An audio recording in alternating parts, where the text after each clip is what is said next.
Hello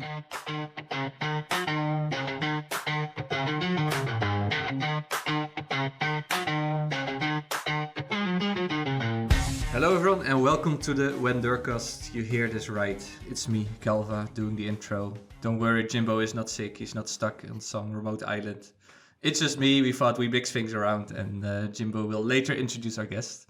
So as always, what can you expect from us? We'll be discussing the latest MFL updates, transfers, developments, and so much more as the weeks and the seasons go by. As always, one important note, none of what we talk about is financial advice. Do your own scouting or hire a director of Metaverse football. So Jimbo, how are you doing and what is the plan?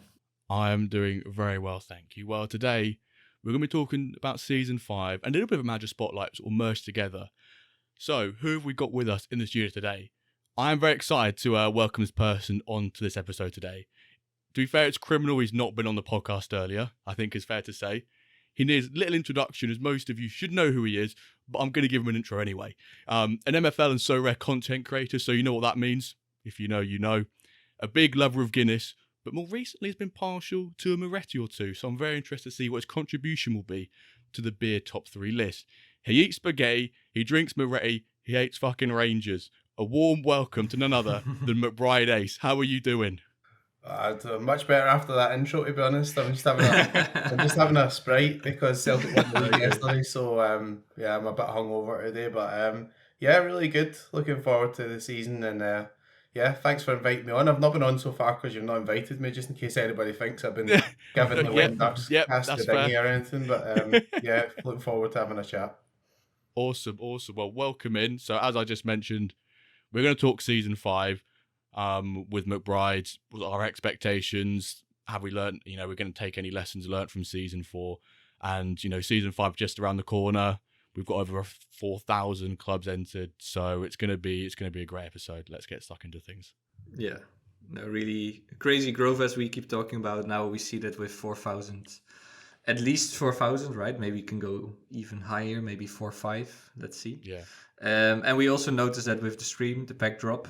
Luckily, things went well with that, or relatively well. Let's say relatively well, but yeah, it was really crazy hype. Also in the quiz, we had like 150, I think, at one point. Yeah, our biggest ever participant count in the quizzes, and it was like more than doubled even last season's mid-season drop. So yeah, maybe it's also part because we had our biggest prize pool ever, but I think in general there's just also big hype. But it went well, right? The streams, I think. Streams went really well, which is great to see. So yeah, and before we start, I think we have some updates about the little tourney and about the Discord probably. Yeah, so I managed to get a the WenDirk Cup is back, essentially. We've not done one since season 0.6, which feels like years ago, and realistically it is probably well over a year ago. We've managed to get 128 people in for a 775 cap. I know there's a huge discussion right now regards to the best format for it. I agree that a registration condition is the best way forward rather than a cap on the matches. However, by doing that, it meant that people can't sign contracts, and the format for the WenDirk Cup will end on Wednesday. So I didn't want to restrict people from basically being able to make transfers and that, because people playing players out of position has been a hot topic recently. I personally don't condone it. I'm not a big fan of it. So that's why. Then you could say, why, Jimbo, have you done this one at an overall cap, not a registration condition? And that's the reason why I wanted loads of people to join, and I didn't want people being restricted by transfers. However, I've already penciled in with MFL team a tournament at the end of season 5. So when this the last match day before rollover day, we can do a registration restriction then, because everyone's got their team set. So no one's going to be bothered. They cannot sign players when the transfer window is closed. And that was all announced in our Discord. So if you're not in the Discord, it'll be in the show notes, the description of YouTube. Get involved. Great place to be. Never miss a stream. Never miss a tournament. Never miss a game. Yeah, exactly. Yeah, so get some early info about that WenDirk Cup. And, actually, this has also been my moment of the week. maybe we can transition to that. Let's already do that moment of the week because it's connected to this Copa del Discord. Because I woke up like yesterday morning, went to bed early on Saturday evening, and I saw that I won 22-0 with my team, and it was like, what the hell happened here? But in the Copa del Discord, there's obviously also prizes for like the worst team possible. So someone put a team of very bad comments, and he just rotated it to make it like even worse, like kind of average of like 25 or 30 or something.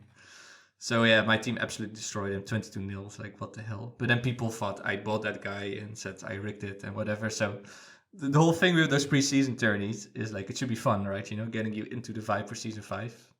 But of course, with those rules and with a bit of like people like playing people out of position, it gets a bit sketchy. But I don't mind. I think that's still a challenge. We all know that. That's also part of the game, you know. Get maybe a little edge. I don't condone it at all. I don't condone it at all. No? I think it's a little bit scummy, personally. I don't condone it. If, you know, But where's the limit? Where's the limit? Like, what is like the? It's not. It goes against the spirit of the game, doesn't it? If like you've got a full team of say legendaries and you drop 3 out of position to like 0 rating, and then you've got another team of 8 legendaries still, because you can still whoop people with that. That's where. Yeah. But it's also interesting. Like, what does that say about the engine? Let's say you have a team of Barcelona, and with like 3 lads from like, I don't know, some random team from Norwich, not even Norwich, but then like way lower, like probably some neighborhood team. Hey, Ash? Or maybe Jimbo, you play for them. Maybe the 3 of us, we play with Barcelona. Like 8 players of Barcelona plus us 3. Yeah. Would we then be able to beat, you know, I don't know, like a Segunda B team? Would we be able to Las Palmas? Can we then beat Las Palmas with 8 Barcelona and the 3 of us? I think Las Palmas should win that then. You reckon, right? I don't know how well I reckon we're all 3 decent players here. We are decent players, but still, I think 11 professional players against 8 professional players plus 3 huge amateurs, like... But according to the engine, that's not the case. So that also says something about the engine. But it triggers a lot of interesting questions anyway. We could have a whole episode about this. Yeah. It's a big debate. We'll keep the runs. Let us know maybe the fun thing, at least about the Copa del Discord, is that you also can win prizes for, you know, like some random things, or like worst team, or like maybe just ending with a goal difference of 0, or like, I don't know, random stuff. That makes it a bit more fun also for new Spark users who joined. But yeah, it does trigger a lot of discussions, and maybe the team can look into some solutions. Anyway, let's move on from this discussion. Jimbo, what's your moment? I was trying to think, and the only thing is, last week I announced the addition of a 3rd club to my agency. I've now officially branded them. I did go down sort of like the academy/junior route, but I didn't go down the classic of just calling it Wentz and Wyvern Academy or Wentz and Wyvern Junior. I thought, well, what's a, you know, mythological, I think this last episode, mythological creature that's smaller than a wyvern, also begins with a W and very sort of similar. Turns out there's a creature called a worm. W-Y-R-M, not worm as in, you know, your Todger, worm as in W-Y-R-M. So Wentz and Worm FC is now an official club, established, and will be competing in Ice Division next year. So I've managed to actually pull a team together, which has actually been harder than I thought it would be. I'm not sure if I'm the only one there, but it's been relatively difficult. So a 2nd Norwich club. Yes, sir.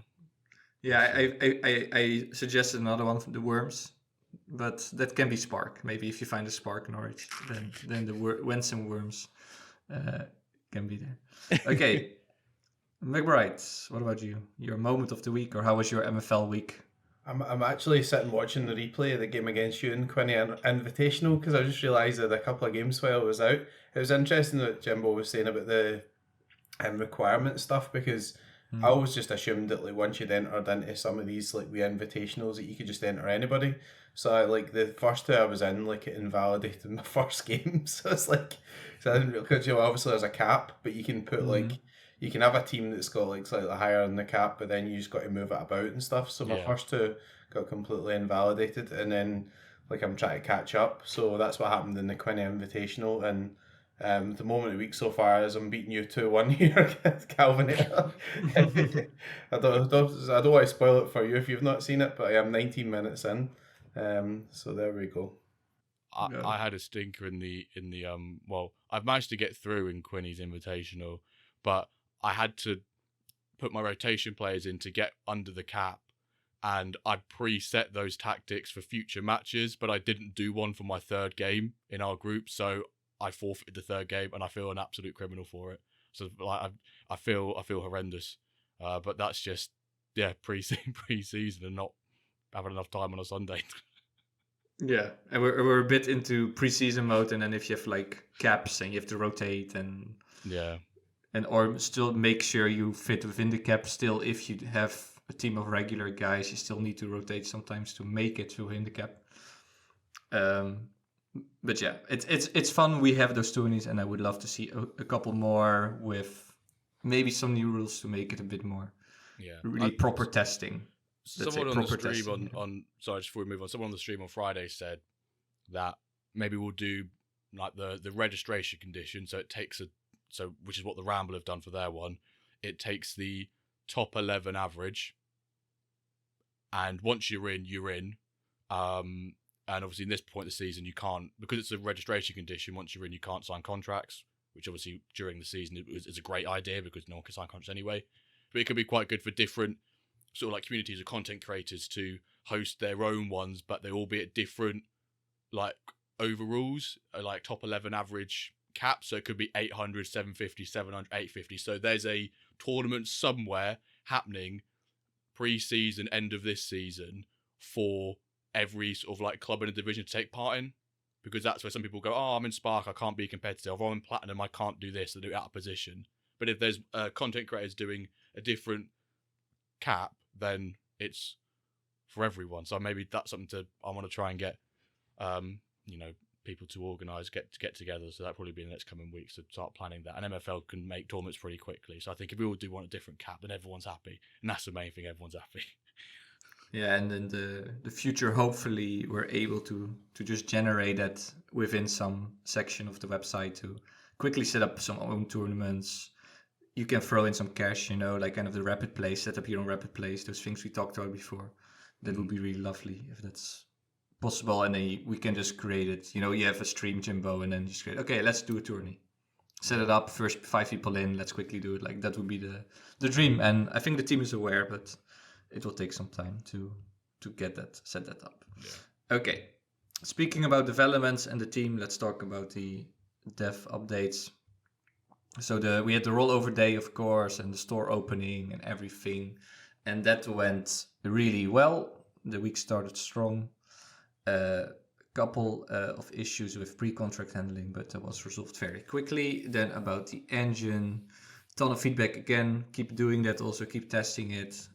Team is very thankful for that, Quentin, to have a lot of input to improve the engine. They've done the best to kind of address everything, improve everything, but that is hard. But they did release 2 engine patches, with another one on the way. Some of the main changes is fixed some situation where the goalkeeper would fail to catch an easy pass, or just some overall balance or offside situations. So do read the patch notes to see what exactly was done. Then about the drop. So we already just discussed that a little bit. That of course the previous drop had like a massive problem with an overload of all of those new users. That was kind of fixed. So they turned off the marketplace and a lot of other features, and it kind of worked. The server load was reduced. Of course, there were still some issues. Some people got network error messages, but the team is confident. They've now identified the cause and they're working on a fix. And a couple of quality of life improvements. The button to start a friendly match on the club page is now always visible, even if you're not in club view. It was sometimes annoying, like are you now managing the club or not? And for example, player selection will no longer reset when filtering the player list, which also happened. It was a bit annoying, especially with contracts, as I recall. Any reactions to this? I don't think big news. Alright. I'd like to know what slightly adjusted the overall balance means in the engine. What does that mean? Yeah. What does that mean? Read the patch notes. I just read them. That's not on the patch notes. Really? The overall balance Okay. adjustments not on the patch notes. Everything Yeah. else. Now, good. There's nothing Ask explaining him. what does that mean? What does The that mean? feedback. Yeah. What is overall balance? What is the which kind of Sounds balance? obvious. But what does it actually mean? Good. Be critical, Jim. I like it. Yeah. Ask Quentin. What is balance? Will wingers ever come back? Will ever get 4-3-3 attacking? Make it great again? Make 4-3-3 great again. Yeah. Make Attacking, not attack great defensive. again. 4-3-3 attacking. I just changed my goal team to 3-4-3, but now I'm afraid. But I built the whole team around it. I was like, this seems to be okay, but well, we know, formations also is a hot issue. Yeah, what is the balance between formations and everything? We can discuss it later, but this season. Let's see. Let's keep it for later. For the season 5 engine debate. Season 5 engine debate is later. Yes, let's do Diamond. Oh, by the way, I forgot something. I added that Alexis has his own dev update now. He just launched MFL Coach. He mentioned that, when was it, like a month ago, two months ago? A month ago, yeah, 6 weeks ago, yeah. Yeah, I think he mentioned that he was working on this his new website, new platform. So now we have MFL Assistant, and he just launched MFL Coach. So it's mfl-coach.com. It's now live. Go test it. He's still working on tons of features, but you can already give it a go. Did you do that? It's still a work in progress, and at the moment, it's just taken the match observatory for MFL Assistant and put it in MFL Coach. So on there at the moment is nothing new, but it will be, the working process will be there. But when he announced it, I was like, oh, hello, and then it's going to be a work in progress. I'm excited for it. Great. It looks like McBride, you're also the front and face of MFL Coach. If you've seen the avatar he's used on it as well. Yeah. Is it just because of the bald head? Yeah, it might be. Come or on, maybe he means Eric Ten Hag. Can also be that he was like. Well, maybe he's saying you're such a good coach, he's going to put you on the face of it. You know, that's how I would see it. We can ask. Let's ask Alexis, who is the. That's a nice inspired by. It's a nice compliment. Yes. All right, so that's great. We'll keep updating you if things change there, and we think it's an interesting project, and maybe later also debate, like, is this good that everyone gets this kind of tactical info? Okay, then Diamond. Last week we had a bit of a discussion, like who is going to be in Diamond next season, what will happen with this promotion discussion debate, but it's been solved now. So let's go over each club. So who won promotion in the end? For sure, Naples Gold Feathers. Hertha, they were champion in Plat League 2. Samba FC, he won the second place playoff, 2-1 against BFC Manchester. So Samba is also back. Then Atletico Ciudad de Mexico, Eric Barbaric's team, they also beat BFC Manchester 2-1 in the third place playoff. So those three teams are definitely there, but now we also have a fourth one that was definitely going to be up. That's now been decided. In Plat League 1, Dio was champion, so Dio couldn't make it, couldn't go up with Barça Magia. The second place was Samba. They also won the second place playoff, so they are going up. And then the next best not promoted, Jimbo, you were right about this rule, was then the Pentes, who has rebranded the team that he bought to Diamond Heist. So I think he's alluding that he's going to steal all the MFL, I guess, from the 12th place. A modern day TTP. Yeah, no, I just wrote down in our episode notes, like, it's like TTP training grounds with extra steps. What's his plan? Yeah. It's like he's going to put only 83s in there, so he's meeting the minimum. Only 83s, he's gonna play them, he's gonna rotate them. But yeah, still, if you have 83 overall in Diamond, you're going to get destroyed. So Nep said in the chat, in Diamond chat, sadly, I don't have the facilities to build a team to stay in the league, and the contract percentages are too high. So I'm just looking for 83s on 0.75% to get me through the season with a relegation. So he's already counting on that. Gonna get a 12th place MFL, but still meeting the requirements. But then there's a question: can he still get some points with 83s? Scrub is going to be absolutely mental. It's going to go really mental if that happens. But it will be tough for him to get points. You think it will set the, it'll be a Derby County in the Prem sort of situation. They'll just smash the record for the lowest amount of points in a season, excluding TTP. Could happen. We don't count Trust the Process's team getting a big fat 0. But yeah, I can't see them getting anything. But like TTP, there was like really 55s, right? Or 50s. So that was for sure not going. But now 84s with 83s. If they get 10 points, I think they've done a fucking stellar job. Yeah, for sure. My question was just, can you get any points? But this is going to be so crazy. It's like, you have to win this. And then if you don't, you waste, you have such... It's like you have to win against them. Yeah. But he still is good enough to just get a couple of points. Well, will be interesting. Can he get points? Yeah. And then the first matches start again on Wednesday.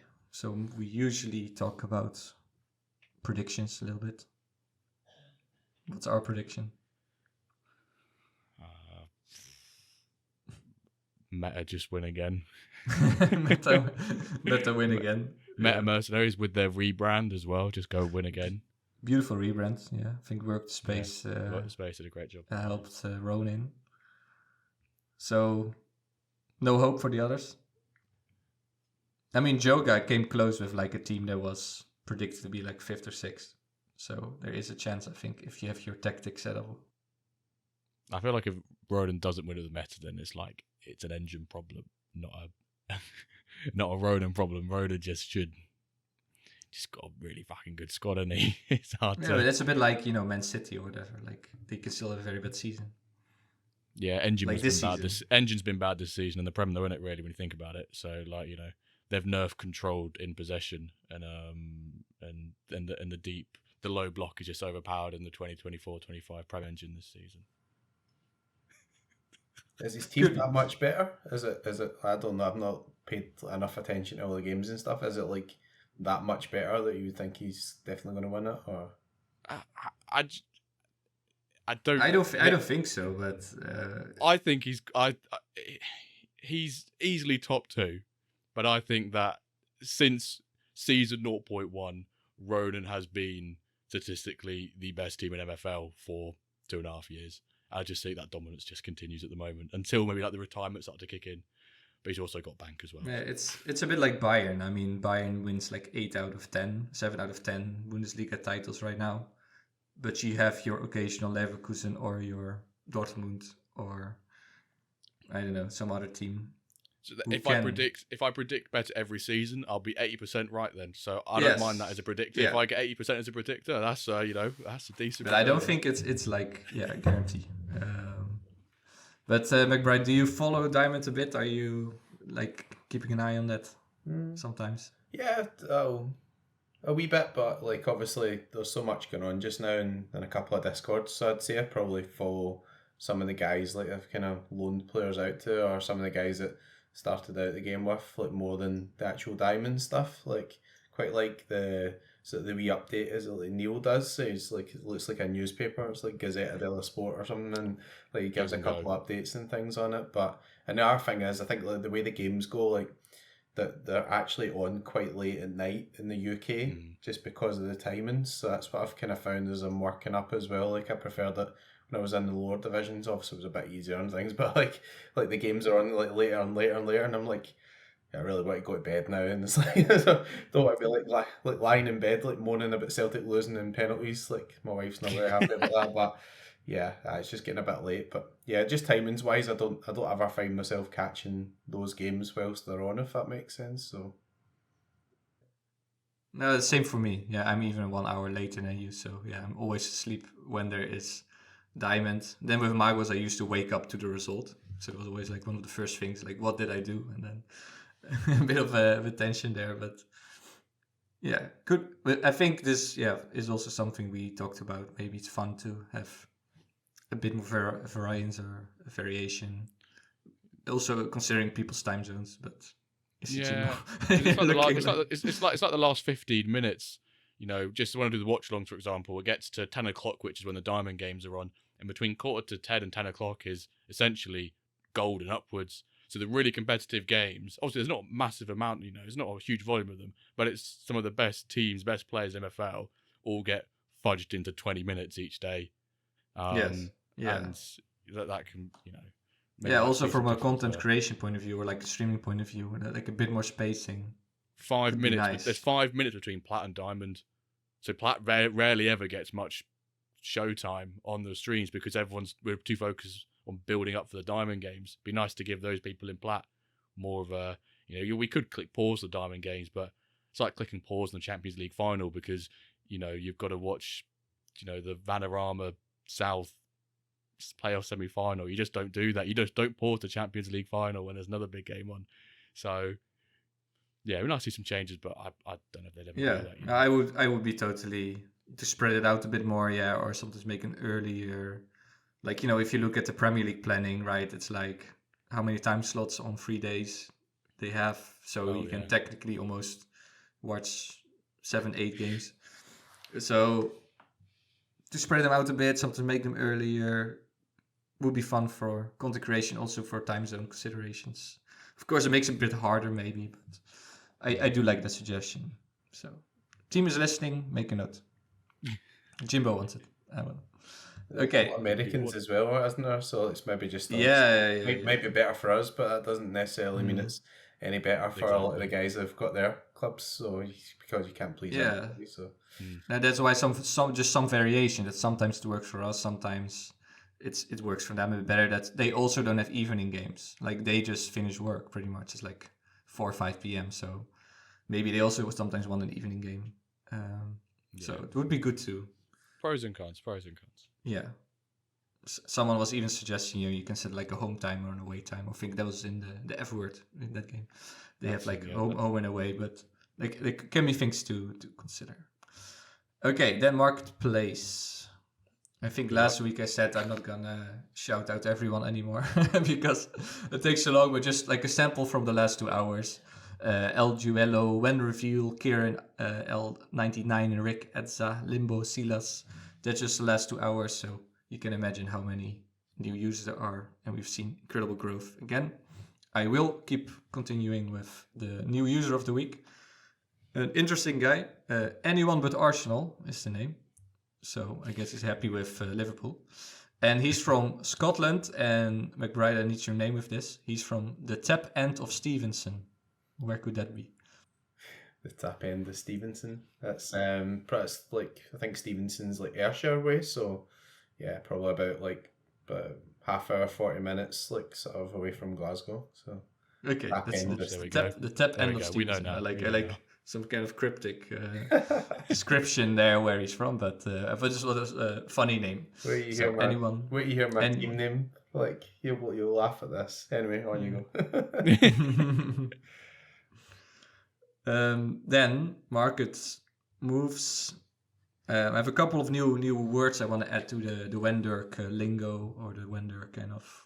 We should have our own dictionary at one point.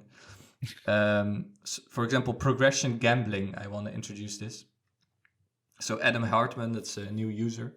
He bought a 34 rated 18-year-old for $3. So even if I've seen worse in the marketplace, yeah, but like even if this guy gets 20 progression, you still have a 54 rated guy, and even in Spark they barely play. So is it really worth? I would just call this kind of gambling, kind of progression gambling. You spend maybe buy 50 of those kind of dudes, and then. But yeah, for him to really, he needs like 30, 40 progression. With 40 progression, he's still like uncommon even, and we haven't even seen 40 progression, right? So no. I would call this a bit like progression gambling. We see more and more of those kind of purchases. Then a new category I want to introduce is progression harvesting.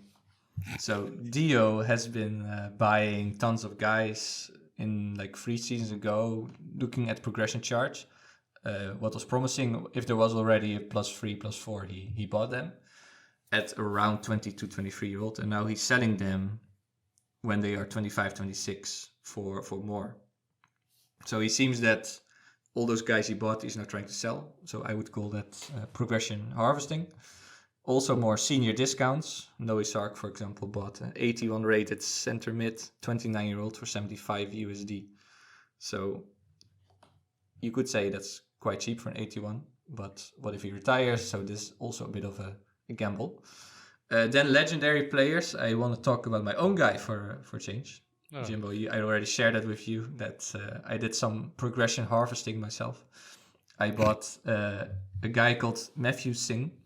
He just won the Golden Boot in Plat last season. He's now an 88 striker, 26. And I sold him to Orange Fly for 800 USD. But I bought him 3 seasons ago for 220 as an 82 rated striker with already +7 progression. So that worked out really well. And he also helped me get MFL and help my team. So that was really, I really liked that transaction, and just strategy can work. That is, to use your term, that's a very nice yield on your crop for your progression harvesting. Yes, yeah, exactly. That crop. Do you know the story behind that as well, where he got the money for the buy? Yeah, I think our good friends across the pond. A Lego pack, I think he sold, right? Lego pack on floating. Yeah, so he just toughed the pack and just decided he would take the money and just go right into the marketplace and pick somebody instead. Wow, fair play. Yeah, I think that's smart. I think also that's what more and more people do.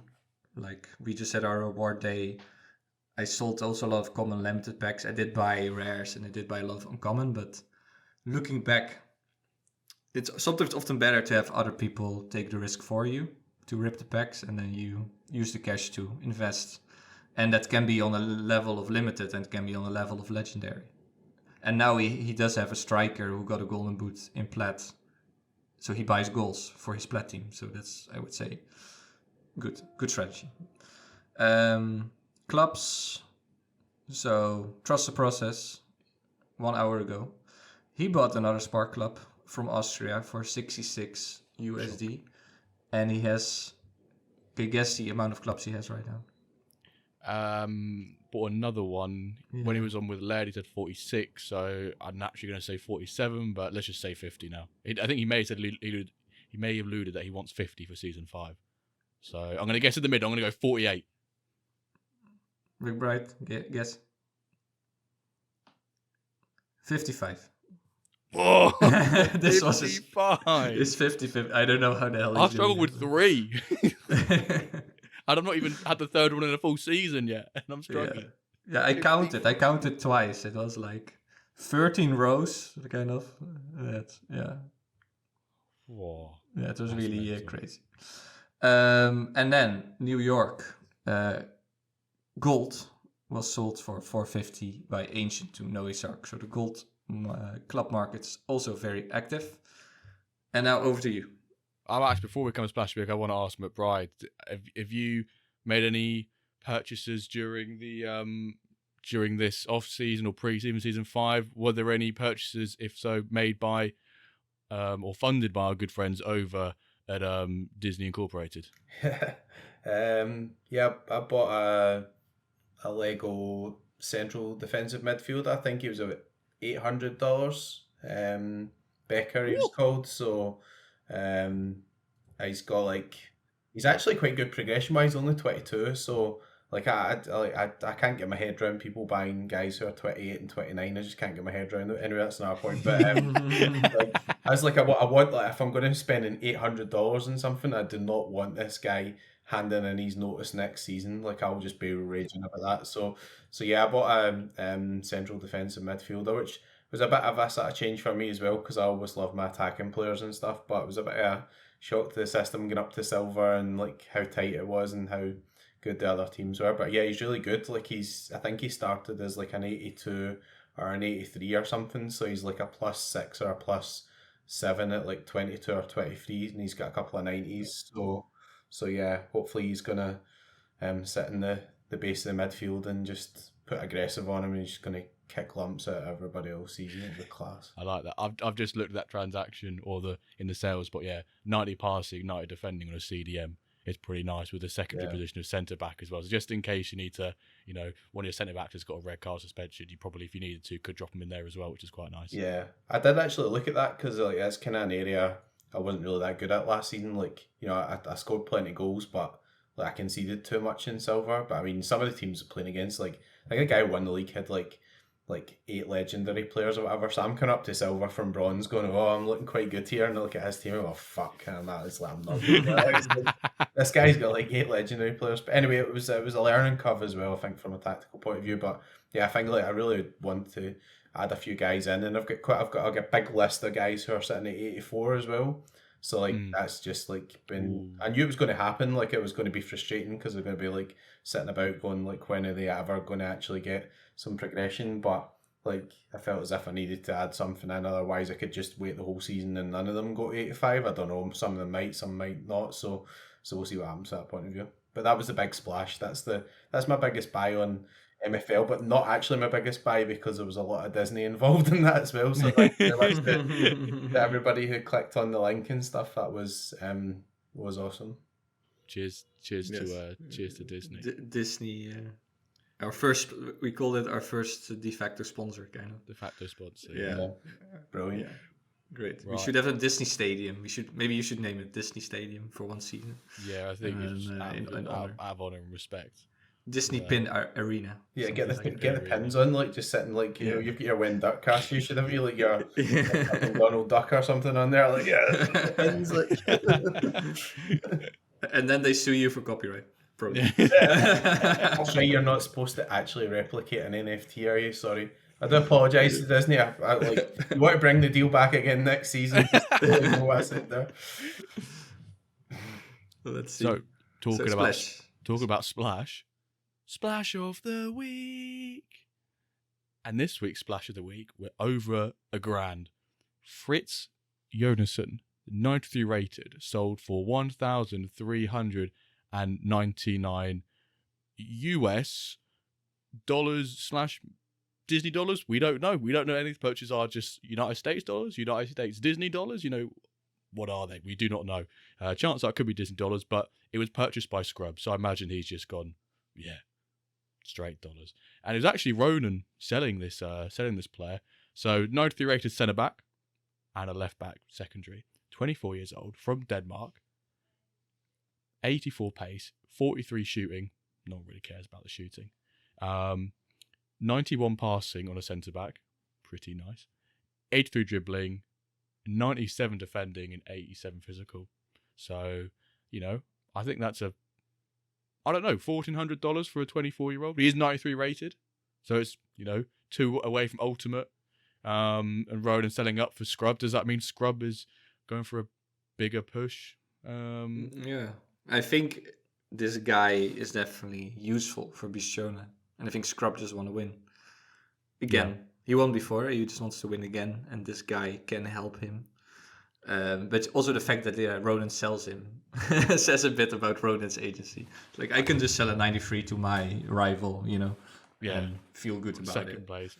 And I do wonder as well, because Scrub rarely, if ever, is on the losing side of a trade. The man is, meticulous in his trades. He always wants to come out on top, even if it's just the fine percentages in sort of who comes out best. And I can imagine Ronan is the exact same way as well. So I can't imagine. This was either days, weeks of negotiating, or it was just, I'll do this. Yes, go for it. And it was like a 5 minutes. It's either 5 minutes or 5 weeks this transaction was negotiated. But yeah, huge sale. Great to see it. Yeah, lovely splash indeed. Then IRL MFL. Of course, a lot happened in Premier League. Maybe quick FPL update, how things stand. Quick, we've still got one game to go as yet, which is Nottingham Forest. Sorry if I say Nottingham or say Forest. Apparently you get smashed for it. Nottingham Forest versus Brentford on Thursday. Obviously, Forest got knocked out of the FA Cup, but Liverpool were the winners of the Premier League this year, were one of the best teams by a long way. Fortunately, it was a week delay. Ipswich are now officially relegated from the Premier League. Come on, getting smashed by Newcastle. I think it was 4-0.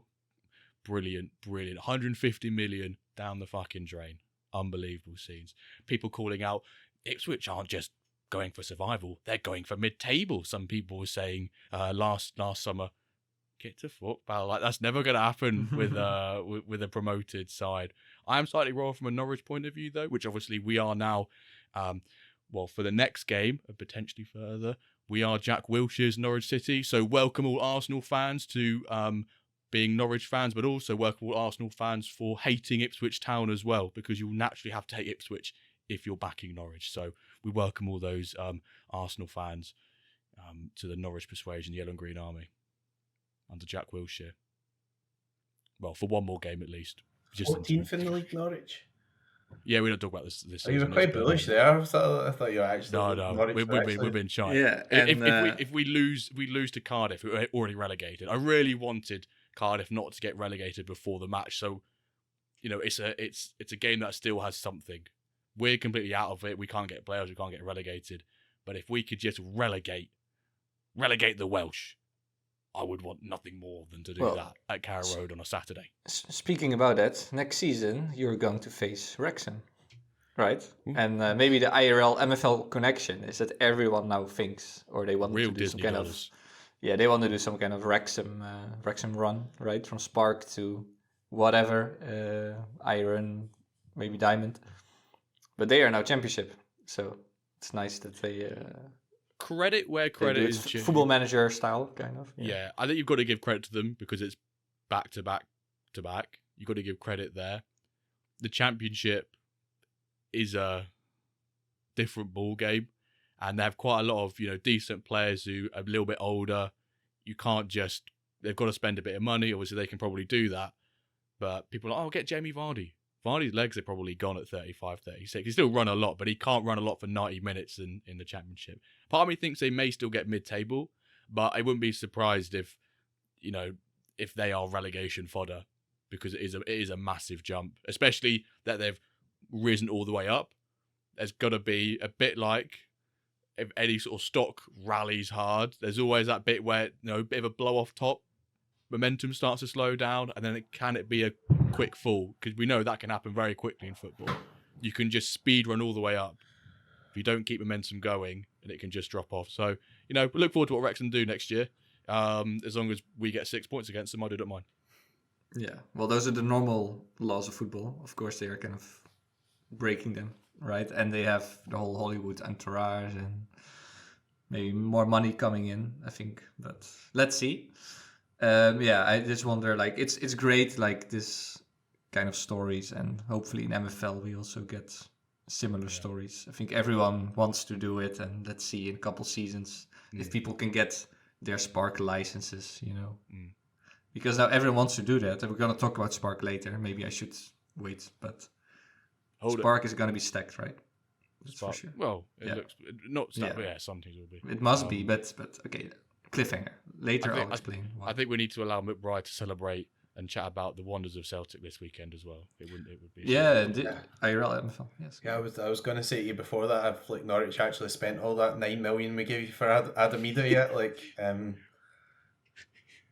we have, and we purchased who did we actually purchase? We purchased a young Croatian lad who's been injured for a bit, and then with some more money we purchased a lad called Matija Jurisic from I think it was Sparta Prague, and he's played roughly 30 minutes since January. And about a month ago, our manager, now ex-manager, said, we're still a bit jet lagged, a bit tired from the flight. Fuck off. His flight was in the end of January. Yeah. And he's still a bit tired in the end of middle of April. Metaphorically. So now we're saying, where's Wally? There's actually stickers around the city saying, where's Jurisic? And it's him in a Norwich City colours. But yeah, we haven't spent the Adamida money. And to be fair, we thought you had your pants down with 9 million for Adam.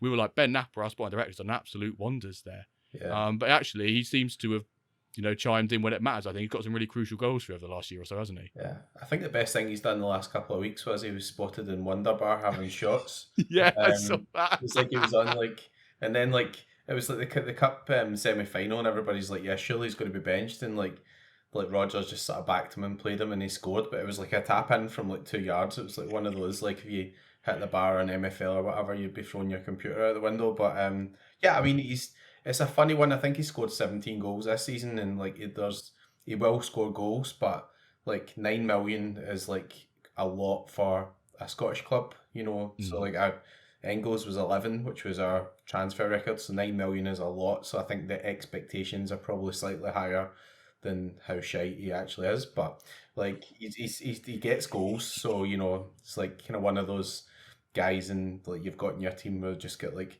5 bad ratings and just like decent at something and just like seem to be quite effective, you know. So yeah, if they score meaningful goals in like cup finals, progress you in tournaments, you ignore all of the previous horror show performances because they've done a moment of miracle there for you in that moment. Don't talk to me about cup finals after that Celtic and Vienna double episode, honestly. Oh, but yeah. Okay. Yeah. When we look back at lessons learned for season 4, we won't mention any of that. We won't talk about that. back to real life. Celtic won the league, and yeah, I mean they got beat recently against St Johnstone. The fans were quite annoyed because the game after that was at home, and the fans were all gearing up for like a Saturday. If we win this game against Kilmarnock, we're going to win. And Celtic lost. They still won the league with like 4 games to go and stuff, so it's really good. But they bounced back. They beat Kilmarnock 5-1, beat St Johnstone 5-0. The game against Dundee United away, I mean, they're like 4th or something in the league. They're like really fighting for 3rd. Just absolutely destroyed them 5-0. So yeah, I had a good day yesterday afternoon. I think I was like nearly sleeping by about 6 or 7 o'clock or something. But like, yeah, everybody really enjoyed it and been awesome this season, and also done better in the Champions League. I mean, like literally like 30 seconds away from taking Bayern Munich to extra time in the last 16. Like so, but for us, like that's like you're talking about 83s playing against Diamond or whatever. Like we're playing against an elite team there. So like that type of performance to get over 2 legs was a huge amount of progress for us in the Champions League. So sounds a bit defeatist, but like we before that, like we had seasons where we hardly won a game in the Champions League. So that was a big positive. So hopefully some good signs for next season and a bit of money to spend, and you know, got Ronan's wallet and stuff now, so should be good. Good momentum for next season then. Yeah. Great. So now the highlight of the show. The beer top 3. I kind of think already know which one you're gonna put in, but let's see if that's really the case. So the current beer top 3 is number 1 is North Sea IPA or Moyenel by Zoetert. Then Orval, a nice Belgian monk beer, put in second place by Lexus, and Barkey McLovin last week added LNP, non-alcoholic beer. Ooh. So that is a controversial choice. So which beer will you add and which place? Was this on the agenda? I need to think about that now. I drink a lot of beer. I drink a lot of beer.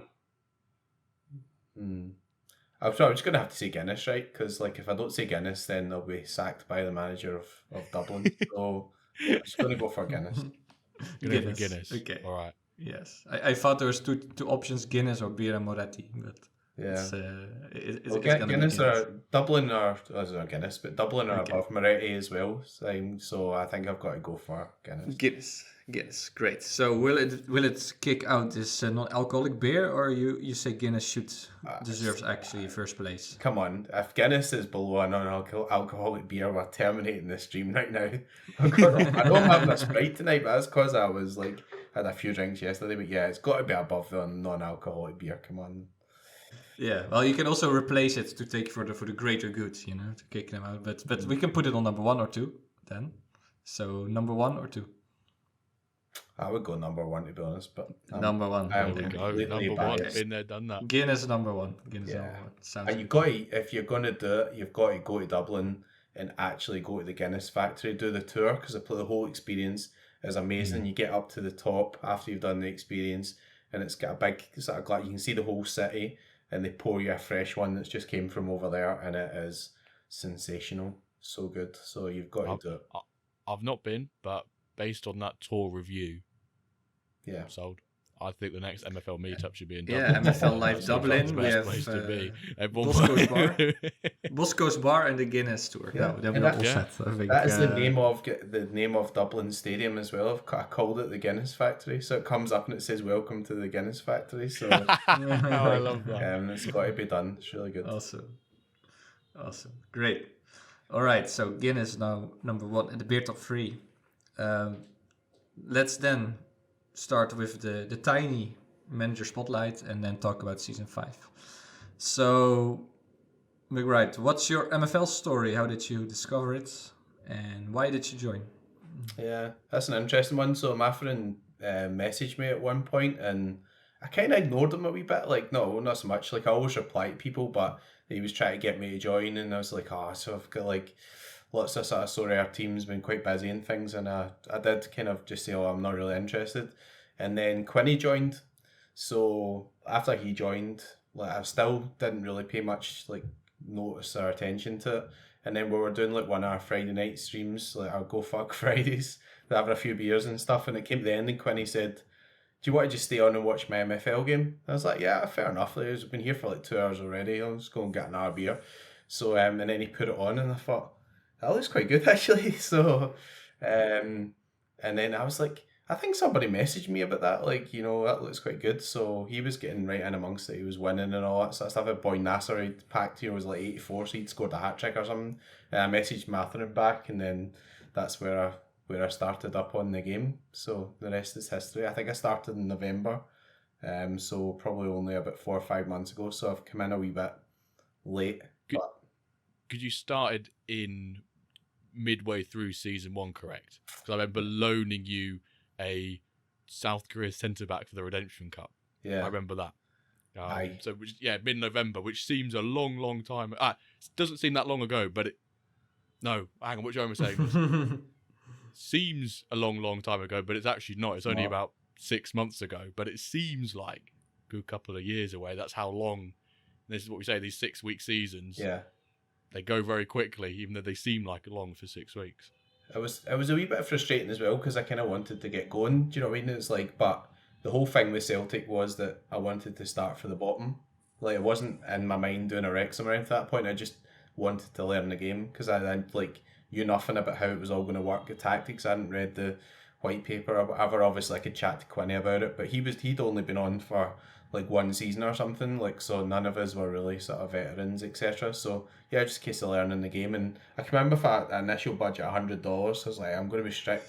So $100. I think I was in for about 4 weeks, and I spent like $2,000. I was like, yeah, I think that's kind of escalated quite like, but I just like really enjoyed it straight away. So like, yeah, I didn't really mind that, just because I was like really enjoying the game. So yeah, I remember when you I remember in the Ramble Discord you saying, I had a budget for $100 or so, and then that went out the window pretty quickly. And there was a bit of a meme. It probably still is around now. You said earlier about how you can't justify purchasing players of 28, 29-year-olds, and would look at a player. Oh, McBride's got another player. How old is he? Yeah, ends in a teen. That's the ages 16 to 18, 19. You like that progression, like those younger players. Like you said, you then got the longevity in terms of utility for them as well, which makes a lot of sense. I think I just zoomed back to like Football Manager and thinking like I always wanted to buy WenDirkCast. And the thing is, Celtic never had a big budget on like Football Manager. So like if you went Barcelona, Real Madrid, or Man City, you always had a huge budget. But if you go Celtic on Football Manager, you never have a big budget. So you always have to like buy guys like who will have like good potential, or wonder kids who will become really good, but you're going to have to wait a couple of seasons. I just kind of like went right into that sort of mode. And yeah, when I decided to put a bit of money in as well, I thought like, I don't really want to be putting in like this amount of money and be like a couple of seasons in and then having to do it again, so it's like, if I want to build the agency, then I want to get like 6, 8, 12, a year and a half. I want to get some time out of it. I want to enjoy the game. I don't want to be spending it and then going back to the wife and say, oh, your lamps are cancelled, sorry, we're not going out this weekend. I need to buy a goalkeeper. It's like, So from when you first started to now, how does your current agency look in terms of the number of clubs you've got, the number of players? You mentioned about the big splash a couple of weeks ago. What does your agency sort of look like now? Yeah, so Celtic, I think, were the first team, and then after kind of got involved in the first season, I was enjoying it. I think I bought Dublin. So Dublin were like in Stone, I think, at that point. So obviously I was kind of come in mid-season. Like, it was like quite a cheap license. It was all filled with players and stuff like that, and I just could have bought it because I liked Dublin. I was just like having some fun with it. And then obviously I had to fill it with players. I think after that, I can't remember whether I bought Moretti or Vienna. I think it was probably Moretti because I was just getting that sort of beer theme then, and somebody like put the Moretti thing up, and it was like $70 or something for the license, and it was like second and ice. So I thought like, yeah, why not? You know, just like have a bit of fun. It's in the Moretti region. I was quite enjoying like doing all this sort of Dublin stuff, the wee bit of like some videos and things, and then You did a video eating spaghetti as well, didn't you? yeah, don't watch it. It's fucking horrendous anyway.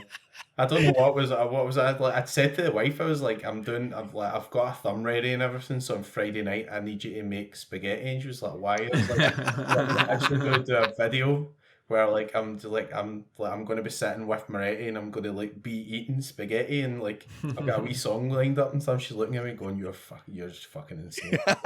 But she did. Fair play. She got the spaghetti bolognese in and she made it, and yeah, that video is on my channel if you really want about half an hour embarrassment. We'll put it in the show notes. People can go back and watch you eat spaghetti. Famous spaghetti. They get to see the reference as well. I think it was Hatton in the like. I think when I bought Moretti and he'd put in the Sandro Tonali, so and it just in my head. Like I was like the next day I was in work and so Sandro Tonali. I was like, get some work done. It was in my head. So that was where the idea for the video came. And then Vienna was a funny one. I think one of the guys in the Discord, Vienna were in bronze and like he was kind of struggling a wee bit. So he was like sort of mid-table and he was what shift it on. But by this point I'd like kind of started spending my budget and I'd like some better players and I thought like I'm kind of not frustrated, but obviously Celtic had started the nice and I wanted to move them up. But I ended up with guys who were like probably better for higher leagues. So the aim was just to kind of stave off relegation. It only cost like $100 or something. It was like really quite cheap for like a bronze license or whatever. So I just kind of thought, well, I'll take that. And also the reason I took it is because my pal got married in Vienna. He's married to an Austrian girl, so it was also like a personal connection. So that's like nice. The best wedding I've ever been at in my life. It was like so good. So I was like good memories from there. And then yeah, so it was Vienna, and then I got Celtic boys as just a sort of like Celtic feeder team because I was like seeing somebody who was 17 bought him and thought like I've no club for this guy. Like he's cost me $80 or whatever. He's 17, but like I won't actually have anybody to give like games to him and things. And then I was like I thought 5's enough. Like I'm getting quite like there's a lot going on here, a lot of players to fill. And then that thing came out with all the different cities and stuff. Mm-hmm. And then Cumbernauld came out, and so I'm from a part of Cumbernauld, but that's where I grew up. And I said when I seen it, and I was like, I'm going to get it. And basically the story behind what's it called, right? And it was like when Cumbernauld was made like 40, 50 years ago or something, they'd done this shitey advertising campaign. So what to get people to move out from Glasgow, and nobody wanted to move. And there was this video, and it was called "What's it called?" Cumbernauld, and it was and like it's so bad. Like I don't even think I was born at that point. I think it was when my dad and everything were all moving out, and it's stuck in everybody's head. So if somebody says if you're around this neck of the woods or whatever, and someone say "What's it called?" somebody will just go Cumbernauld, and that's it. Somebody just shouts it back to you.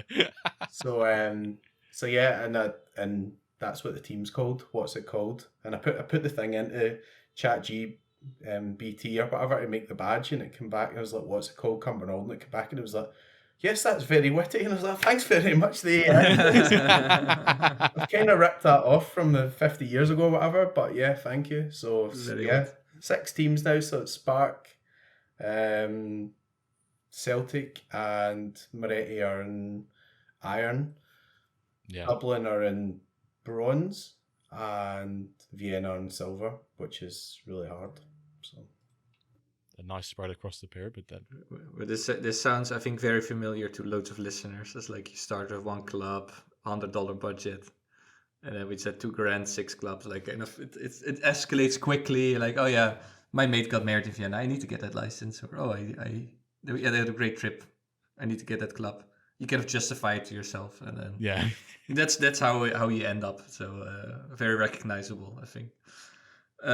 Great. So Yeah, lovely to hear your MFL story and your current situation. And now let's talk a bit more about season 5, of course, also how we are all preparing and experiences and things like that. Um, we already alluded to the engine a little bit, but maybe first let's start with some lessons, takeaways from season 4. Do we have any lessons we learned last season that this season we want to change or do differently? I think something that I would like to do differently in season 5 is, I didn't do in season 4. In reality, I've not really done it much since, well, before season 1. Is I've always been quite stubborn with my formations, and why I think that puts me at disadvantage is sometimes not having the ability to swap and change around if I need to throughout the season. At the moment, with my Wyverns, I always play a 3-5-2-B. I have the option to go into a 3-5-2 flat. That really leaves me with not much in terms of other alternative formations. If I want to play a 4 at the back, I've got no fullback, so I just can't play that. So I think I'd like to this season have a bit more flexibility in the formations I can put out there. Not just by having maybe an increased squad size, but also focusing more on some of the alternative positions that my players have. Having that left back, right back, centre back utility within players can be really useful. Don't mind taking the -1 hit if they've got decent, on their overall, or sometimes they can be better playing as a centre back, as a left back, and vice versa. So that's one of my lessons I'm going to try and take away from season 4, not being a stubborn bastard with formations, and actually being open to change, which I think that probably leads to how my testing has gone in in this preseason. I'm not sure if it's me actually wanting to make the change or of my hands being dealt for me by how I'm currently testing out. But yeah, that's one of the things on my lessons learned. I think I'm going to take away for season 5. Yeah, I was about to say the same. Although maybe it relates a bit to this consistency thing we always talk about. That, like, on the one hand, you need to be a bit consistent and give your tactic and information time and see does it really work or not. But at some point, you really need to make a change to save your season. So with my Black Sea, I had a terrible start at silver. I kept being stubborn. I was like, no, this team should work. I have quite a good squad. I was projected like 5th, 6th. I'm dead bottom, but should be okay. And then at the last season, I actually changed to your formation, your 3-5-2-B. And then suddenly I won 4 out of 5. And I was like, that was strong last season. I think the 3-5-2-B was a very I was like, what the hell? Like, suddenly I can win and I beat good teams. And so maybe you should then try, even with some guys out of position, with some debuffs, I still did better. So even if you don't have the guys, maybe just try. And on the one hand, don't panic and be consistent. On the other hand, if it really doesn't work after the first half, then pivot and then change. And then you can have 3 guys, you can still save your season. So don't start that process too late. I think that's my lesson. And that's why Black Sea is now in bronze. And they're very stacked in bronze. But I learned. You learned. McBride, any lesson? Yeah, I think pretty similar, to be honest. Like, I think one of the things I was used to from the lower divisions was like, a couple of teams that were playing like quite attacking formations and they were doing pretty well and scoring a lot of goals and things. But in those divisions, like, I was kind of projected to be first anyway, so I was getting away with that. But when I went up to like silver, it's really hard. It's quite hard, and like, I could see that when I was like looking at the projections and things. But this has been working for me, and it took me a bit of time to adapt, which I think probably ultimately cost me like getting into promotion. I did get to a cup final, so that was a good sign. So I think I managed to adapt quite quickly, but just not like actually quick enough. And I think by the end of the season with Vienna, like, I hardly played like 3 games in a row, like playing the same formation. So I was always trying to like have a look at the other guys who played against each other, like what worked against them, because I was always thinking what works for me, my formation, my attacking guys, this is the way I want to play. I had to start looking at like their results and like, who had done well against them with certain formations. And once I seen that, actually there's a few games where I was getting into this, like, I'm not really confident with this formation, but I actually did get some better results. So I wish I had a bit more experience obviously there, but I don't really mind spending another season in that division, because I looked at the sort of path above me and gold and stuff. I thought like, yeah, I need a few guys to progress, like to do well up there. Like I would be like, pretty heavy favourite to go back down type thing. So give the guys in our season to progress might not be the worst thing. So yeah, I think you just got to be quite agile. The higher up you get, the more you've got to sort of stay on your toes. And if you just run out the same formation all the time, like I think you will get beat. To be honest, that's my takeaway. It's a bit of a trade-off. Like I always want the lean squads. I want the 18, 17, and you can also maximize MFL because then all the excess you can loan out for higher ref share. But yeah, you need that flexibility. Maybe you need to sacrifice that for then higher payouts in MFL. So I think that's a big lesson. I still didn't build this in. I'm still a bit stubborn and I can pivot a little bit, but let's see how it goes. It just, yeah, it's a trade-off. You need to make a choice, I think. Yeah. Okay, great. Some good lessons. Then we will already talking about it a little bit. The new engine. Did we test already a little bit? Is there some thoughts? I have some things to say about the visuals. That's something I wrote down also in engine feedback. I've had someone testing against me. This lad called Finn, who owns Novice Sad Gold Feathers. He has a team which is extremely similar to the Wyvern in terms of strength. Like I'm talking the best 11 average between us two is like 0.5. So negligible difference. He runs a 3-5-2 flat. I run a 3-5-2B. He played me in 6 games. I won one of them. After that one win, I didn't win a single game. And in 3 of those 5 games, he scored more than 5 goals against me. And I'm there going, I've not changed my tactics since last year. He's running the 3 at the back as well. There's no difference between the two sides. I'm going, but you're scoring a bit like Wrexham with their back-to-back promotions. This guy's going back-to-back, whatever to back, how many backs, I can't keep count. 6-0, 5-0, 6-0. And I'm going, that's not luck there. Is that me being pants? And I'm like going, oh. And then I go beat someone next 5-0. And I'm like, oh, what conclusion do I take away from that? From being beat 6-0 to then go win 5-0? How do I make a conclusion based off that? So I've sort of gone, we'll just see how match day 1 goes. That's what I'm basically saying. No testing. No, I'm going to go, the more I test, the more I'm probably going to frazzle my brain and go, I want to tinker with stuff. If it's not broken, don't fix it. That's what I'm going to do with my tactics for this season. I was changing a bit pre-season, had some of these results, and I've gone, right, let me go to my pre-designed tactics, load up season 4, and we'll just leave it like that. And see if these 5-0, 6-0 thrashings continue. If they do, absolute panic stations at Wentz and Wyvern FC. Absolute panic stations. But, we'll see after the first game on Wednesday if I'm in panic station or not. I mean, you always have the odd result, but yeah, if you concede so much in like 3, 4, 5 matches, then that is a kind of a sign, I would say. Yeah, in those 5 games I conceded. On the others. So sorry, I just want to count. Yeah, in the last 5 games, 6, 12, 17. I conceded 22 goals in 5 games. That's crazy. Yeah, so it's not looking good. But on the other hand, like you never have shaky. People with so many like the same formations and there's a lot of variation, and maybe he targeted you specifically to see if it can work against you. It could be. His format could be anti-Wyvern. It could just be that. It could be hard countering me. I don't know. But then, yeah, maybe I can say my kind of visual thing from watching some of those Copa del Discord matches and other ones is that it seemed to be that strikers score way easier and the goalies don't do much about it. So where goalies should be rushing, they just stand there like statues. And the striker just walks to them and hammers it in one corner or the other. And in normal football, that goalie should be all over that guy rushing out. Yeah. I just also, this match that we had in the Squinny Cup, also like some goals. That's why maybe you concede so much, because maybe there's like a lot of space behind your defensive line, and those guys can just walk to the goalie, and the goalie doesn't do anything, and he just stands there like a statue. And then sometimes he rushes out for no reason, and he gets chipped.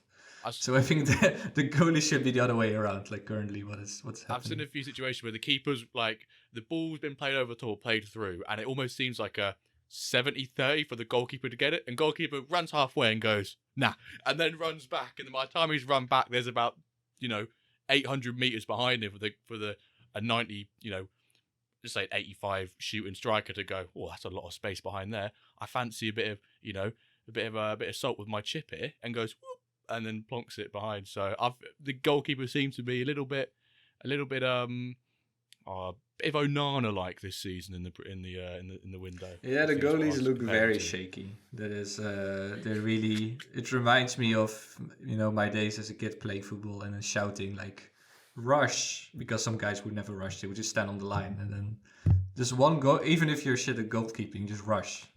That already intimidates the striker so much. Close down the angles. That's exactly. what I say. Close down the angles. Make it nice and big. And the goalies right now in MFL should listen to that because they don't do it absolutely. So maybe try to come up with some tactic to prevent that. Okay, you make sure you close down the space, that there is no way to kind of maybe park the bus a bit. When goalkeeper traits, mate. Park the bus and counter directly and then make sure you have the space, but the other guys don't have the space to kind of just kind of play your tactic test as if the goalie doesn't exist. And then maybe that's what I would try. Okay, Quinny, any observations? Quinny? Oh, sorry, Quinny. Oh man. You'll be offended. He's got far more hair than me. Can we cut this, guys? No, sorry, McBride. I was. That's all right. Just put it out. It's funnier that way. Yeah, it's going out. I know. It is going out. Jimbo has no mercy for me. Sorry, McBride. Go ahead. What is your observation of the engine? I've not played that many games so far. To be honest, I don't know if it's just because I play the game like mainly for fun and enjoyment and stuff. But I just the thought of parking the bus just. I don't want to be sitting on a Friday night with my Moretti or my Guinness thinking, I've got 25% possession or whatever here, or just watching the other guy having highlights and shots outside the box. So, yeah, I think like the games I've played so far, the winger stuff doesn't really seem to be working that well, which is a bit worrying because like when I got my my legendary pack, I didn't do an orange fly, so I opened mine, and he's like a left or a right winger or a centre forward, and I don't usually use a centre forward, so he basically is a winger. So yeah, I need wingers to be a wee bit better, but I think it's probably too early as well. I mean, my experience from last season was that I'd done a good bit of testing and things, thought I'd kind of got on top of it, and then the season started and stuff had already changed. So like, sounds a bit lazy from Jimbo, but I don't think that's far off. Like when the season starts, like they're not going to be changing it after the first game, so sometimes you're going to have to go into those first couple of rounds and start messing about with stuff and make some observations, watch what's happening to other people, and then sort of learn on the job a wee bit. So yeah, I feel like pre-season results, you just cannot gauge how your team's going to perform from those pre-season games. The only way you can maybe determine how your season might go is take it with a pinch of salt, obviously, but those sort of projections that McBrideAce MFL manager does, if you're the top two or bottom two of those and you are far away in terms of best 11 or best 16 overall or average, best 11 average or whatever it is, then you might go, I might have a bit of trouble here. But in terms of tactics and results and stuff, I think you can look too much into it. Don't work yourself up. I like your outlook there when you said, I don't want to park the bus. I'll play the game for fun. Parking the bus is not fun. I think it's Jose Mourinho. It's about boring football. It's immoral. It should not be happening. If you're going into a game hoping to not concede in a game like MFL, what is the point? You got to go all out. Non-alcoholic beer off the list. Get it off the list. Don't put it. Just erase it. Just erase it and just put Guinness number 1 and then put Guinness or something in again number 5. Get it off the list. Anyway, no, sorry. I've said it as if I've been offensive to people that don't like to have a drink and stuff like that. So I don't mean to be offensive, but yeah, I play mainly for fun. That's why I've got like the beer teams and stuff, and like it's kind of good for content. Like I'm not doing a lot of the live stream and stuff, but if you can sit down and have a few beers or whatever and then try and enjoy it, then that does help a lot. So yeah, exactly. But you can offend park the bus people. Or before. That is... Yeah. Yes. Yeah, Well, yeah. you drew with me free each earlier, so if I've offended you, then I'm not using it. I don't play Park the Bus. I did also play Park the Bus before. So Get the bus moved. yeah, get the bus moved. Get the bus moving. Get that bus moving. Where's that fucking driver? What was it that show, like American Home Makeover, and they were like, move that bus? You know that? You ever watched that? I had to watch No, American okay, shows, if but people I'm get the surprised that you reference. do in Yeah, in the Netherlands, Poland all of or this, Netherlands, if you're watching American this shows, that you- American TV, More like beers, I Extreme reckon. Makeover, and then they were like, move that bus, and they saw that big McMansion there in the suburbs, and they were happy. Okay, but let's... Wonders of Calva's Yeah, outside of work time. TV. Okay, more about the engine, or we can talk Spark. Let's go Spark. Let's go Spark. Yeah, so Spark is going to be interesting. I already said. I think loads of people are going to stack Spark. Why is that? Because people got their hometowns. They got their favorite locations. And you want your flagship team, your best team, to be your hometown, I guess. So, for example, Andy with his Haiti, famous the Cup Aisha. I guess he wants to get them as soon as possible out of Spark into Ice, Stone, Iron. And maybe change that into his main team. And I think this goes for many, many others. Which means people will stack it, which means it will get very hard to get out of Spark. Do you agree with that analysis? Or Yeah. Yes? Yeah, I think it was Kicks and Dribbles on Nat's lines posted a bit of data insight. Where it was a couple of days ago, so it might be outdated. Things might have shifted now, but it was a top 16 average overall by division for clubs with at least 11 players signed for season 5, and it showed that the top 25 percentile, the top quarter percentile, the average is looking at 75.8 for Spark. But then once you get to 75, the 50, and the 25th percentile, you go 75. 58, 54, 51. So it drops quite considerably, and that's really nice to see. I think that we all wanted to see Spark being competitive in that way, and I think we all expected it to be a bit of a chaotic affair at the top of Spark, and it will be because people, like you say, Calva, got their own places, want to do a Wrexham, want to do an XYZ. But it's good to see that there were, hopefully, it might be like 1 or 2. 3 at most, maybe like stupidly overrated teams. But if there's only 2 or even 1, there's still two places there for someone to sneak in with a lower rated team. But yeah, we expect a Spark to be the top of it to be overpowered. But it's good to see that the rest of it doesn't look like it's going to be. I think that's the really promising bit so far. But we always said, well, for Ice and for Stone, give it like 3-4 seasons, it'll even itself out. I think for Spark, that probably won't be happening, I don't think. People always come in and go, bang, I want to go OTT. Usually it's the lowest, yeah. It's a club pack you buy, and then you're stuck with that club, or you're attached to that club, or you actually start liking that club. So indeed, I think always the lowest league, although Spark will be the lowest in this period. Or not even a new user. It could be someone who's currently in Spark for season 5 and then goes, I can't fucking be dealing with this.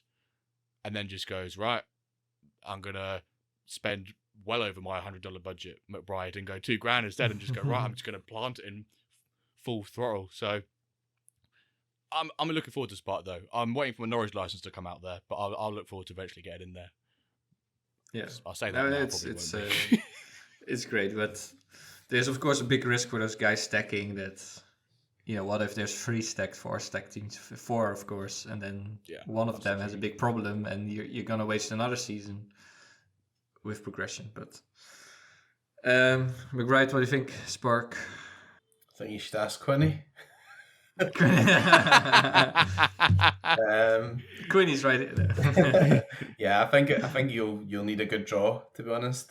I think it's one of those. But I think like there's a lot of people who are bought in who just like want to be part of the game, want to learn, and they'll have their 50s and 60s, or they'll put a bit in, and they'll have a couple of 70s, and they'll just want to be building their agency. But I can see like obviously there's a lot of the sort of bigger users that want to add in their feeder teams and everything, because progression's been really quite good, and people obviously want to build their galleries, get some younger guys in, or just try and buy some players who are a bit cheaper and just see if we get one of those like mega progressors. And then there's some guys that have just sort of bought in or whatever that are just new to the game, but they've come across from like so rare, or they've just decided that they want to play and they want to actually invest some money or whatever, and they're just like, rather than go and buying a team further up, they'll just say, I'm just going to work my way up. So I think there'll definitely be some really, really good teams in there. But I think the cool thing about MFL is that like you'll be put in a good cup, So I remember one of the seasons where Celtic were a wee bit overpowered and but I was in quite a competitive cup and that humbled me a wee bit. But it was a good learning curve, because like obviously for the league games at points I was able to rotate guys and things, but I still had a really good competitive cup to play in. So I wouldn't be disheartened anyway, because obviously if you're in a league and it's quite hard, then you should be in a cup at your level and it'll still give you a chance to learn the game, succeed in some way, hopefully. So exactly, too right. The cup is great. There's also what people said, the criticism of the Copa del Discord, or those ones luckily IMFF Cup is always based on your level, and it's really against similar teams. Can you do you have an edge, and can you win? And it's really great. So good indeed. Let's see what Spark will do. So then the expectations. What are our expectations? Maybe for ourselves and maybe for in general of the whole game or the whole community, or maybe we can do some predictions. Do you reckon? Well, we'll fire a prediction first. I think. Let me just, whilst I'm delaying, I'm going to bring up how many current established Spark clubs there are. To date, there are currently 1,746, of which, established Spark clubs, which I think is a phenomenal number. We all know the boom that MFL has had over the last month. Do we think that Spark maybe not season 5? I was going to say Spark sell out in season 5. Spark sell out. Yeah. Can Spark sell out by the time rollover day happens in season 6?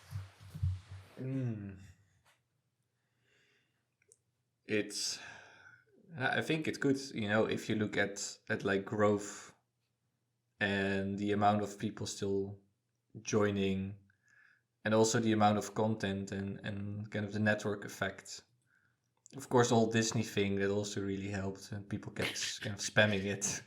And I mean, spamming is always good, just to get people to actually see the name, and then plant it like McBride. Like you first I ignored it, but at least you still remembered in the back of your head, like, oh yeah, I did get a message and someone did mention it to me, and so that works. And I think this network effect and just more people joining will keep going. Can we then sell another 1,700? Maybe it's a bit harder throughout the season without promos. Promo helps a lot. But it could be. You just need a couple more people to have good videos, spread the message, and you can... MFL itself is just a huge, combines everything that people love. And it's, I think, a concept or a game you can sell very easily. Just need to spread the message, I think, and then people come. So it is possible, I think. Yeah, I agree. I think it'll just keep going from strength to strength, to be honest.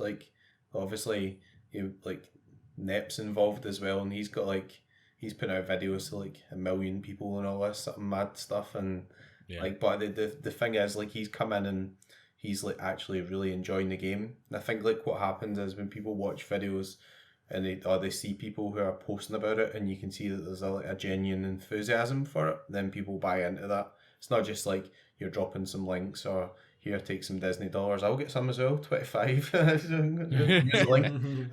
It's not just about that. You see loads of content and loads of things and loads of people coming in, and I've signed up 30 people now, which that's a bigger effort for me than Net. He probably done that in about 2 days, but every single person who's actually come in and started playing it, it's only maybe 1 or 2 that said, oh, it's not really for me, or I'm not as interested in it. Everybody really, really likes it. So that I think that's why it'll keep growing. I'd just be really surprised if it doesn't, based on that, because everybody's enjoying it. So yeah, everyone enjoys it. They're going to stick around, and like I said, yeah, good to see that from your referrals you've seen quite a high guess, conversion rate from sticking around after one season. I saw you hit the 30 during the week, didn't you? Because you opened the like a opened the rare package, rare which was award. very Yeah, it nice. was really nice. Yeah, and I much appreciated everybody obviously using the link, and the Disney stuff was a good help as well. That was a nice bonus. Let's hope that comes back at some point. But yeah, I mean, I've not actually even made that much content. I think it's just like I'm not always around to do the live streaming stuff, and like, I prefer like recording something, and then I don't like mess about with the video, but then I put the video out, and sometimes because the result of the games is out at that point, it's a bit more difficult. Like that cup final day was just a nightmare, and like, so Celtic went penalties, and because Celtic went to penalties, the Vienna game had already started. So like, I'm like ready, I've got my thumb done, like I'm gonna get this video out straight away. People will not know whether it's live or not, doesn't matter. Celtic went on forever, then I get beat in penalties. The very last penalty hit the post, and then I was sitting, so I had to pause it. But then I knew that Vienna was running, but I had to wait until it finished, otherwise I'd go in and I'd spoil it. So I had to wait, and I was down moaning at my wife. Yeah, I was fucking beating penalties. That was shite. Raging. How you feeling? It's all right. I've got another cup final to go. So I waited a bit, come back up, and then I recorded that, and I get beat 1-0, and like I missed so many chances. It was incredible. So I was totally gutted at that. So I wish I could do more content, but I'm just not like, I'm not like a professional streamer or whatever like you guys. You know how to work all the buttons and everything.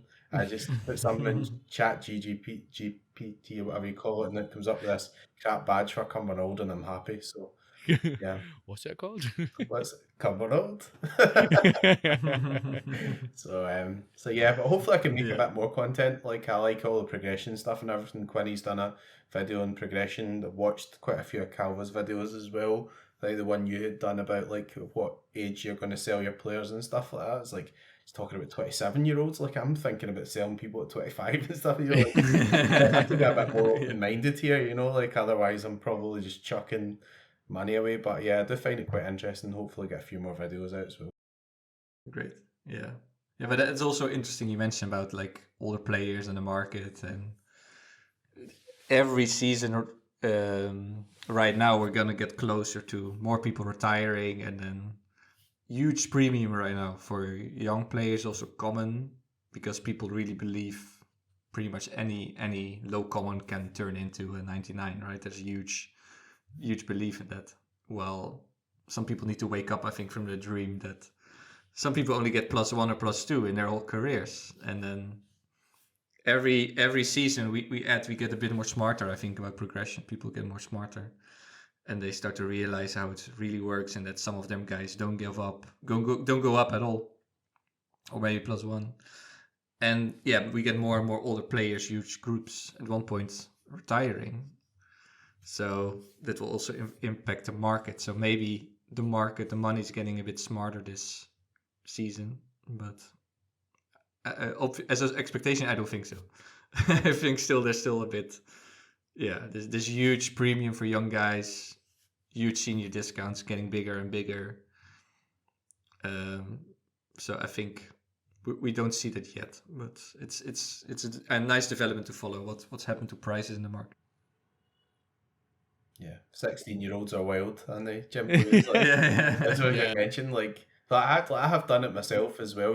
Like there's a couple of guys I bought recently as well. I feel as if I maybe overpaid a wee bit for too. So there's one guy I bought. He was like a 62, and I paid like $100. But he's like 19 or something. He was like 19, and he was already like a +9. And I was just going to use that as a test. Like, I know it's a bit unpredictable, but I had this theory in my head that he was, because of his age and all that sort of stuff, and because he came in at 16, and the younger you are, the bigger the difference between your actual ability and your potential on average and everything. I just pressed the button, just it was $100, and I just pressed it. But yeah, I mean, the market is pretty crazy for a lot of younger guys and everything just now, but I bought quite a few who have already progressed, and I'm kind of factoring in that they should go a couple more at least, so I can't go that far wrong, although it's still a lot of money to spend on guys who maybe you could just get somebody who's 25 and they're already an 81 or whatever. So all that stuff's like proper interesting. And the other thing is,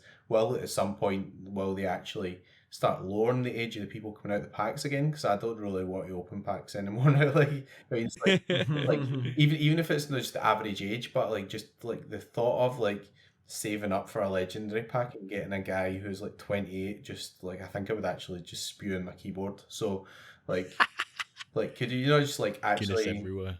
like just keep the average age or whatever, but like just like set some sort of sensible maximum, just so you can't pull somebody who's coming out at 29 or something, just make a maximum age, so that if you, even for reward ones, if you save up your MFL and you open that pack, you're not going to get a guy who's like 28 or whatever, maximum's 25 or 26, preferably 18, but like, it's got to be sensible in the game. But like, some sort of max age for newly minted players would be good if you can't get them all in. Yeah, they want to change for sure that there's more like the packs has like more choice, right? Like a 75 to 79 rare or 80 to 84 rare. That's like they're going to be coming to maybe... season 6. They didn't have enough time to set those out this season. For reward packs, they will be like condensed overalls. Obviously not the age part, but from like condensed overalls. Then if they're thinking about already, doing brackets of overalls, does that then lead the way to the same thing but for ages, where you pay more or less for a younger or higher average age reward pack? There's something to explore going down. Yeah, obviously, like why there's also such a big premium as before we had quite a big groups of 18, 19 because people had them from season 0.1 and even earlier drops. But that's getting super thin now, because indeed there's not like a youth pack. Some people pull 26, 25. So that's why there's a big premium. But I think it's a good plan to have maybe like a youth academy pack or something, or that you only have young guys. A bit of a premium. Yeah, I just think if you actually open your reward pack, like if you were just you couldn't, just a maximum age that somebody could be minted at, like, because at the moment, like I've seen guys like they've opened the pack and there's like this guy's 28 or whatever, and if you're saving up your MFL for a reward, then yeah, you don't really want to get a guy who's 27 or 28, do you? I mean, I know you could still use them for 10 years, or even if they come in at like 26 or whatever, if they come in the second half of their career, you just guarantee that they're not going to hand in their notice at 25 and do a Tony Cruz. Or 29, sorry. Like, no, that's really too much of a gamble. The whole point of MFL is to be sustainable and replace your older guys that retire. And then if you pull an older guy to replace your older guy, that is a bit, that sucks. So it should be less of a gamble, and maybe age-wise, indeed. I do agree. I think that's good to have them, maybe cap them at like 22. Like realistically, when do we see people break through IRL? It's like 18 to 22, like some Lamine Yamal, of course 17, and some are 22 when they break through into the first team. So maybe that could be like a youth pack. But I was annoyed at 25. That like I'm just putting out there, like I see a guy who's 25 and I was like, that's really old, but like that's probably just because of the way I've like obviously built my agency and things like that. And also if I'm getting a guy who's legendary, I want to get like my teams up there, and I want to get up to diamond. I don't want to be doing a can and just like shoveling in like 30 grand or something. Like I need to work my way up. So obviously it's going to take a bit of time to learn the game as well, and I want to work my way up properly. So if you get a guy, like a legendary pack for me was like saving over a couple of seasons, and obviously I'd done pretty well. I got to took up finals, so I got there probably one season before I thought I was going to get there. But I was like, I'd rather had somebody who was worse, who was younger, to be honest. That's, that was just the way I was feeling about it, because then I could have used them in my head, logged in every day and said, as it went up +1, that's like more fun. So yeah, sure. It's almost what I'm most looking forward to actually for season 5, is just progression coming back. Training. Training, getting +1s. Yeah, fuck the result. I just want my +1s back, maybe. I want my +1s. There's a simple man seeing a +1. Yeah, it's +1s. That's makes your morning day routine already. +1. I bought some mad players. I bought some guy. Like I've got a guy who's a +32 or something. Like so, like I'm just like assuming that they're not gonna like just go +1 or +2. Just platter. It's like hit a glass ceiling, like, no, it's not hitting the ceiling. It's possible, yeah, but It was only is it not really too my guy? But that's another plus, right? It's only 25, so like, He should go up. should Keep go up going a bit, yeah. But yeah. I paid I mean, a even bit if he more. has set his prime age at 25, that's 80% of his potential. So he's still got 20% on top of the 32. Yeah. These plus to go. So Yeah, that's still huge. still another like 5 or 6, six, then, isn't it? yeah. He's like, oh, he's at least got another That's 6. still in him. great. Yeah, well, I think the guy I think he's a 79, so we're up plus 5 or 6 would be a legendary. So like that would, and it was like $180 or whatever. It wasn't a particularly good left or right back or whatever. Like, but just like I seen the graph and I thought this is going to be really fun. I'm just going to buy that. Like, and I also done like a watch list of all the guys that I'd managed to see, like from the big agencies who have progressed really well. So I thought if they maybe list one of those, I'm going to push the boat out and get one. And like every morning I log in or whatever and I look at the watch list and I filter it by the highest progressors and like nobody's listing them. It's like everybody's saying, like, I'm not selling them. Fucking like, no, like I'm waiting on training and I want to watch that again next season. There's some really like proper crazy ones. I think Big Wilbert's got a guy who was like a 43 or something and he's on like the 84. Almost Lego, I think, yeah. Yeah. Like, Yes. That's some crazy progressions. mad. So no progression harvesting there. That But that's indeed like when do you sell it? Progression When do you sell- hoarding. Progression Hoarding, hoarding. progression That's what hoarding. They're hoarders. They're hoarders. Well, paid like $3 or something for him. It was like the cheapest legendary player in the game or whatever. Yeah, like, crazy ROI then. It's like the if you're lucky. thumbnail. $3 for a legendary. You know, you see that. It's possible. It's possible. It's possible. But that's why people are overpaying comments. Everyone thinks they have the next one, right? They have the next one there. Yeah, but he's 18, so I mean, obviously he's a 30, but like, he could be a plus 99. Yeah. Could be. Okay, I feel like it's time for the last question, and maybe the thing you just mentioned could be on your MFL bucket list, because that's a question from Barky McLovin, our last guest. What's your football? Let's say what would be on your football bucket list, your IRL, and on your MFL bucket list? Yeah, football bucket list. I'd like to see Celtic playing in the European final. Celtic actually have been in a European final in my lifetime, but I didn't get to go because I was like, I think I had an exam the next day or something. So I'd love to see Celtic like live playing in a European final of some description. Preferably winning it, not getting beaten penalties like frickin' MFL. But and then MFL, I want to get Celtic to Diamond. So Bosh. That's a good ambition, proper So, ambition. when- Celtic to Diamond. So I've got Vienna and then Dublin and then Celtic, but as soon as Celtic go in any of those leagues the same as them, like they're getting first pick from the agency. It's just that Celtic have not really went up, or even if they get close, I might just sack off a season and just go because I want it to be Celtic. But if it's Vienna or Dublin, like it will still be loads of fun or whatever, and that might help from some rewards. But I really want Celtic like right up to the top. So Great, love that. And do you have a question for our next guest? Something you want to know? yeah, I was thinking about this earlier. I was trying to think up something funny. So the question would be, if you were to pick one name of a player on MFL and then just put the whole team of the same player, what would be the player name and the nationality? So I seen a guy, he's got a team and everybody's called Wang. Yeah, It's like Wang. Yeah. So it's like, if you had a team, what would be the nationality of the team and what player name would you pick from the current game? So I've said to Eric, he needs to have Wang, and then he needs to have another player called King, and then when they like assist and goal, then you can use that combo in a sentence. Like, No, Jimbo, I bought a guy called Christ, and then I put him into Moretti, and I realised that in the squad I already had a guy called Church, and it was just a complete coincidence. and then the next week I was on the market and I was just kind of looking about, and there was a guy called Pope, and I just went and I signed him. And I never used them because I didn't need them. I just wanted like Church, Christ and Pope in the same team.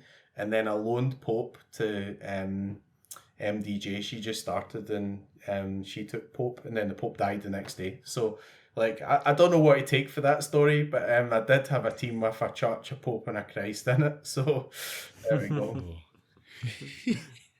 I love those like theme clubs. Yeah, we have, like some people have hairstyle, right? The Mohawks, old Mohawk guys. We have now a Wang Gang. Wang Gang. We have what could be the next one? Yeah, Yeah. The religious all stars.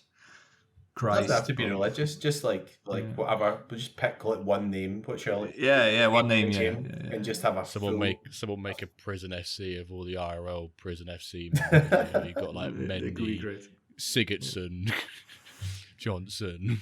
Greenwood is their main Greenwood, striker, I think. Captain by Greenwood, you know. We can't defame people on it. I think I have to tick something. It says like, you have not said anything bad about, you know, or discredited. Well, they've all been convicted, whatever. But yeah, that's not a. Yeah, I've got a guy that's called like Min A or whatever. So like, I just thought he would come up on the screen as like Min, but he doesn't. He comes up as A. So I was like, let's see if I can get somebody that just says B. So I just have A, B, and C like for the back. The alphabet. A, B, and C. Alphabet team. Yeah, but like many options. I just assumed he would come up as Min in his name, but he doesn't. He comes out like in the game. He just comes up. It just says A. So that was quite funny, to be honest. I like that. Awesome. Right. I think it's time for a hashtag, gents. Yes. Hashtag. So, ladies and gentlemen, this is the episode where we reveal this week's hashtag. Thank you as ever to everyone who goes on to the socials, the Twitter, the MFL Discord, WenDirk Discord, and just posts the hashtag. It's so good to see all of them.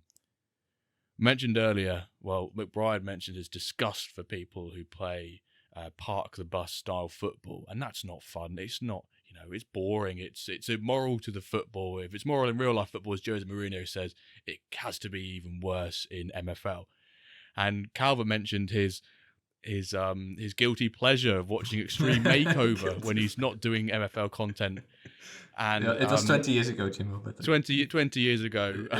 20 years ago. So we're going to go this week with the hashtag move that bus. Hashtag move that bus. Get that bus gone. We want to see no low blocks, compact. Move that bus. If I see a 5 at the back, I'll treat it like you've got a background in your logo. Get it gone. We don't want to see it. Right. Before we wrap things up, I want to say a massive thank you to McBride for coming on today's episode. Hope you enjoyed yourself. Had a good time? Yeah, it was good. Yeah, earlier when I was a bit hungover after the Celtic celebrations, I was like, but yeah, it's been good fun. Thanks for inviting me on. Appreciate it. Top man. No, thank you for coming on.